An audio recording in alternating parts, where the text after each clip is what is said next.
Yeah? It's actually flying. You're actually happy now, not sad anymore? Nope. I'm happy. That's good. What about you, birthday boy? What are you doing? Oh. Huh? What about you, Andrew? I'm playing with the car. Are you happy? No, Are you happy? Mm-hmm. Well, that's good. I like happy boys.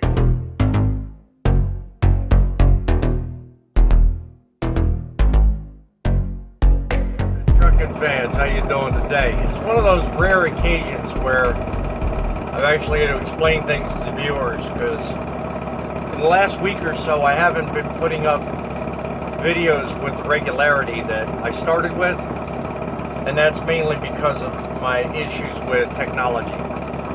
It's taken me sometimes 2 and 3 hours to edit videos, even though I'm familiar with the editor I'm using. That in conjunction with the kind of service that I have, the internet service, I'm having to make some changes with that too. I'm still working on that daily schedule, but I just wanted y'all to realize that if you're seeing it, sometimes at night, sometimes during the day, I'm using the truck stop signals because of the issues that I'm having between the editor and my phone. So that's why that's all going on. I encourage you and inspire you. Keep tuning in. You'll see more. You'll hear more. Like and share the videos with others. Subscribe. You'll get notifications regardless of what time I put the videos up. I encourage you, please. It's going to help me grow. It's going to help my channel grow. I want to keep you guys well informed as to exactly how things go with Deviator on the road. So, oh, joy, the joy of owning a truck. Maintenance never ends on these things. 2 bars on each side of the hood that basically, when you open it, keeps the hood itself from falling on the ground. The one on the passenger side snapped. The metal right at the ball on the hood itself snapped right off. Now my hood's only held up by 1 bar, and that ain't gonna last long. And I skinned my knuckles in the process. Gotta love it. I'm on the way to Jackson, Tennessee. Black & Decker plant there in Stanley. Stanley Black & Decker. I've been there a couple of times. They're a pretty cool place in and out. Pretty flexible load times, that kind of thing. Picking up a loads going up to Monroe, Ohio. The Home Depot facility up there. Meantime, we're going to get on up here to Jackson, get this truck loaded, and get our bases covered.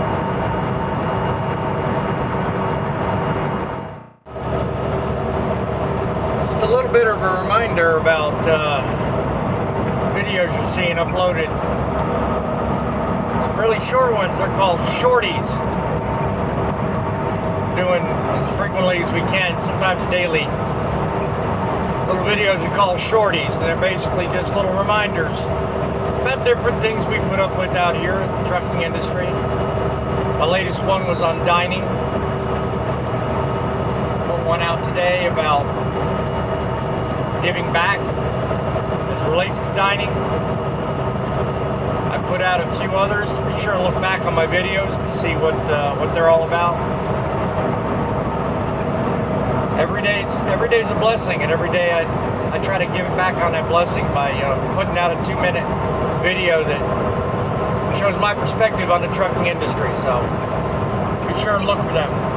Meantime, we're going to keep on rolling. So buckle up, enjoy the ride.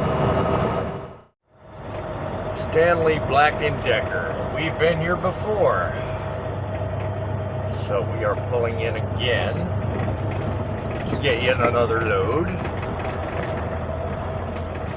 Last time I was here, the loading process itself wasn't all that bad. I was in and out of here within a couple hours, I think. So it's pretty reasonable. I think we'll be all right in terms of getting in and out of here. Do we know what door we're going to? Well, not yet. That might not be a good pickup number, so if you want to come on up here real quick. 15.5. Well, let me make sure I gave it to you right now. Okay. I'm hoping so, but it didn't. Yeah, pop up. 15.565. 215-15-565. Yep. Going to Home Depot in Monroe, Ohio.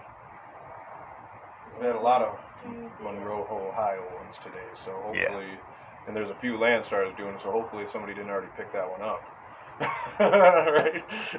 Yeah, that would be my luck, because I originally had 2 loads back-to-back scheduled for the same amount. Okay. One scheduled to pick up in Monroe going to Pennsylvania. They canceled that one on me. Okay. So I was left with just one. Huh? You going where?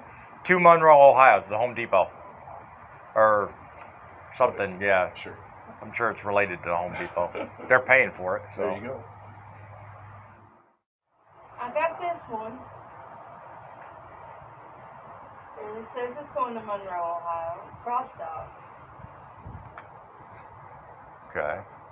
For 500 Gateway Boulevard. Okay, that's the right address.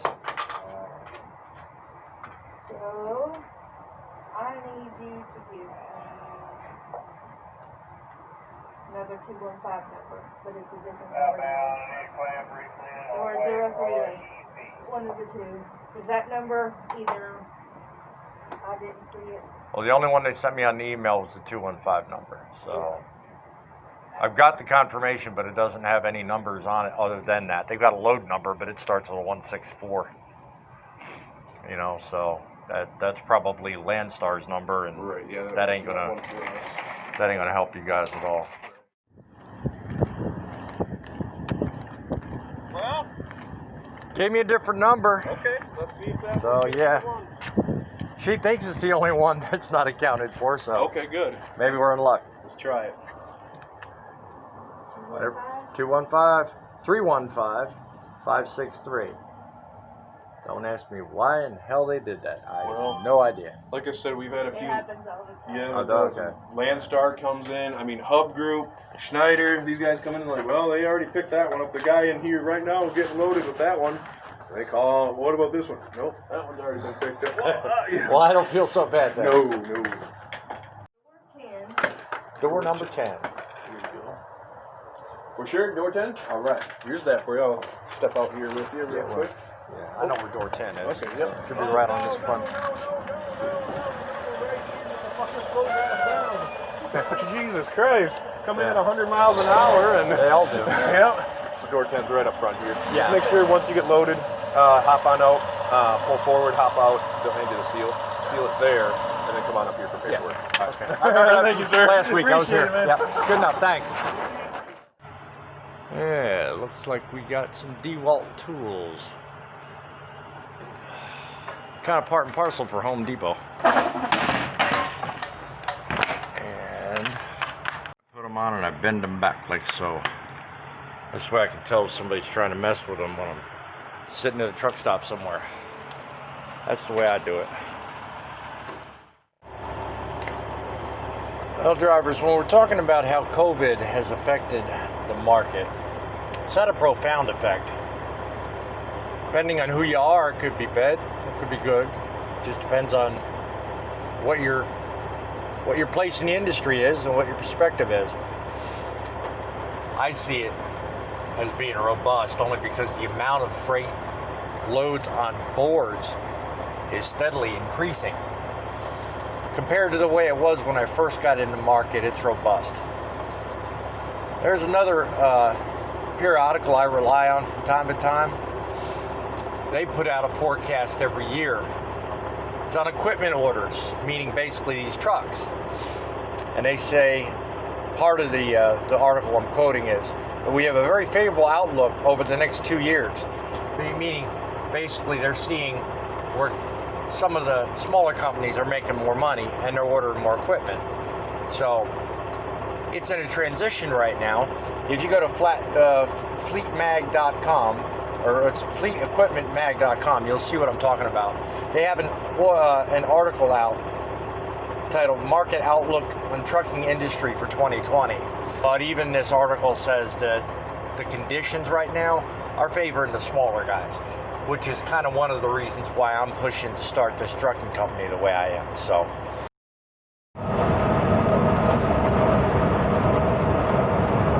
You know, back in, I want to say between April of this year and mid-June,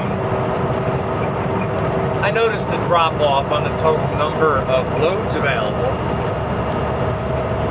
And I noticed that when I made phone calls on certain loads, they were covered a lot faster. So it's fair to say on that observation that back in those time frames, load volumes dropped, and it was reported to be mostly out of fear. Freight volumes dropped fearing that people would stay home and not shop. So larger corporations and companies reduced orders, and the orders therefore dropped, reducing freight load. Since then, things have kind of rebounded and recovered. This current trend in the upward direction is probably seasonal at best, and probably due to the fact that Christmas is right around the corner, and a lot of these companies are pumping up freight loads right now to get them out before the holiday rush, which probably ain't going to last but another maybe month. And then at the beginning of the year, we're going to see another drop again. That happens every year. So drivers, if you're out there, get it while it gets good, man. You gotta run, you gotta get it, be on time, be efficient, get the job done, because once it dries up, it becomes just a little bit harder to make it. So whether you're on an app or a website, you're an independent guy, or you're on a lease kind of operation like I am, get it while the getting's good. Because as it stands, COVID affects us enough already. Something as simple as trying to get a bill signed. Most places now are all going paperless. You know, they don't want any human-to-human contact whatsoever. No contact, basically. And our dining situation's the same way. You can't really talk face-to-face with anybody anymore. You know, people have to rewrite their schedules because you can't have too many people in a single spot for very long, you know. So where some places used to be able to offload 50 trucks a day, now because of COVID they can only do maybe 30, you know. So volume through warehouses is slightly reduced because of capacity, you know. So there's a wide range of things that affect us out here, but we still have to get that freight delivered. I'll leave you with this. If you see a trucker out there, give him a big old thanks. Not a handshake. I know, COVID, blah, blah, blah. Salute would be nice. Thumbs up would be all right. Cup of coffee would be great too. But hey, I'm asking too much already. But where my channel's concerned, all I need is a thumbs up. You give me a like, you share it with a friend, I'm happy. That's all I ask. But anyway, until next time, keep trucking safe out there and keep everybody happy. In the meantime, be happy, stay safe, and God bless it. Make it count.